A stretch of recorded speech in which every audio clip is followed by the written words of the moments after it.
నాదెండ్ల మనోహర్ జనసేన అధినేత పవన్ కళ్యాణ్ తర్వాత ఆ పార్టీలో ఎక్కువగా వినిపిస్తున్న పేరు. ఇదే ఇప్పుడు ఏపీలో కొంతమంది సామాన్యుల్లో చర్చకు కారణమైంది.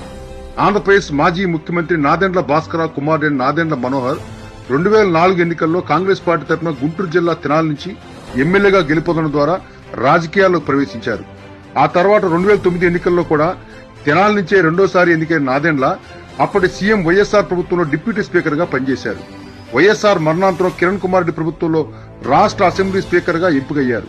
ఆ తర్వాత 2014లో జరిగిన ఎన్నికల్లో కూడా కాంగ్రెస్ పార్టీ తరఫున తెనాలి నుంచే పోటీ చేసిన నాదెండ్ల మనోహర్ ఓటమి పాలయ్యారు. ఆ తర్వాత 2018లో కాంగ్రెస్ కి రాజీనామా చేసి జనసేనలో చేరిన నాదెండ్ల మనోహర్ ఆ తర్వాత పవన్ కళ్యాణ్ కి అత్యంత సన్నిహితుడు అవడమే కాకుండా జనసేన కార్యకలాపాల్లో కీలక భూమిక పోషిస్తున్నారు. రేపటి 2024 ఎన్నికల్లో కూడా మనోహర్ తన సొంత నియోజకవర్గమైన తెనాలి నుంచే పోటీకి ఆసక్తిని చూపిస్తున్నట్లు తెలుస్తా ఉంది.